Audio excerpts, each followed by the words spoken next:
Hi hello everyone. ఐఆర్సిటీసీలో మేం వెళ్ళిన tour గురించిన విశేషాలను మనం వీడియోల రూపంలో చూస్తున్నాం. సికింద్రాబాద్లో బయలుదేరిన మా ట్రైన్ అరుణాచలం సందర్శించుకుని ఆ తర్వాత రామేశ్వరం వెళ్ళాం. రామేశ్వరంలో హోటల్ రూమ్లో ఫ్రెష్ అయిన తరువాత ఇదిగో ఇలా మేము ఓన్గా వెహికల్ మాట్లాడుకుని ధనుష్కోటి వెళ్ళాం. అక్కడి వరకు నిన్న మొన్న వీడియోలలో చూసాం. ఇప్పుడు మనం చూస్తున్నది ధనుష్కోటికి వెళ్ళే దారి. రామేశ్వరం పాయింట్ నుంచి అలా ధనుష్కోటికి వెళ్ళామండి. ఇదిగో చుట్టూ మహాసముద్రం, ఓవైపు బంగాళాఖాతం, మరోవైపు అరేబియా మహాసముద్రం. ఈ మధ్యలో తార్ రోడ్డు మించి వెళుతూ ఉంటే ఇలా ఇసుక దిబ్బలు, చుట్టూ నీళ్లు, రౌండ్గా ఎటు చూసినా నీళ్లు ఆకాశాన్నంటుతూ కనిపించాయి. చాలా అద్భుతంగా ఉంది ఆ దృశ్యం. ఇదిగో ఇదే ధనుష్కోటి మెయిన్ పాయింట్. ఇక్కడ హనుమంతుల వారు వారధి నిర్మించారట. చూసారా, ఆ అలలొచ్చి వెనక్కు వెళుతున్నాయి చూసారా, అక్కడ వారధి ఉన్న ప్లేస్. కిందంతా ఆ చివరి వరకు వారధి ఉందిట. ఆ ఏరియాలోనే మేము చాలాసేపు గడిపేశామండి. చాలా అద్భుతంగా అనిపించింది. అక్కడ ఫొటోస్, వీడియోస్ కూడా తీసుకున్నాం.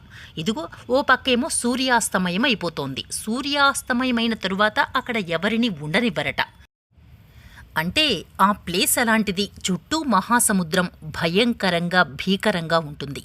ఇంతమంది ఉంటే ఎంత ఎంజాయ్ చేస్తామో, ఒక్కరం ఇద్దరం ఉండాలంటే అంత భయంకరంగా కూడా ఉంటుంది ఆ ప్లేస్. అందుకే ఖాళీ చేయించేస్తారు, ఎవ్వరిని ఉండనివ్వరట. ఇదిగో మేము కొంచెం అక్కడ రిటర్న్ అయ్యి యువతలకు వచ్చిన తర్వాత సూర్యాస్తమయం చూస్తూ, చుట్టూ వాటర్ని చూస్తూ చాలాసేపు గడిపేశాం.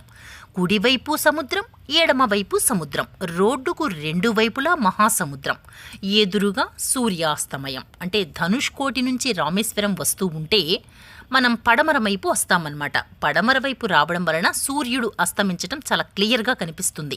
సూర్యోదయం చాలా బాగా కనిపిస్తుంది. అది ఎదురుగా కనిపిస్తుంది కాబట్టి.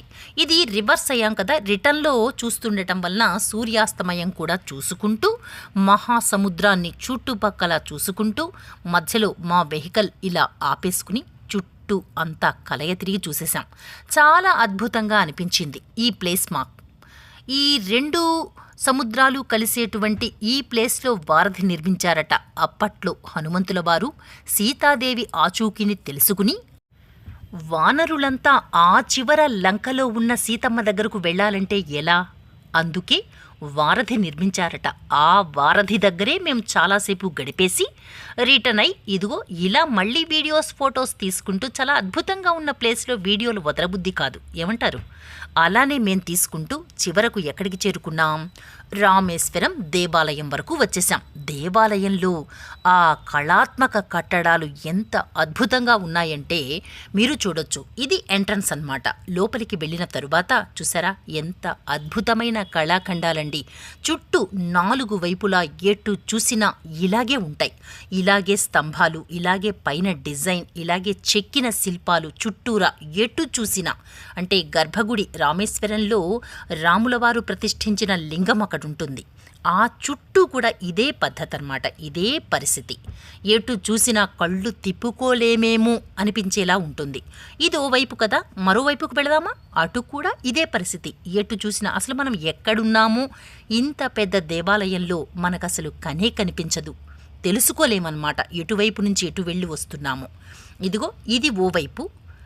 రెండో వైపు చూసేద్దామా? అదిగో చూడండి, ఇది రెండో వైపు. మూడో వైపు కూడా చూసేద్దామా? ఇదిగో ఇది మూడో వైపు. నాలుగో వైపు కూడా చూసేద్దామా? చూసారా, ఇది నాలుగో వైపు. ఇలా దర్శనం చేసుకుని మేము లోపలికెళ్ళి గర్భగుడిలోకెళ్ళి దర్శనం చేసుకున్నాం.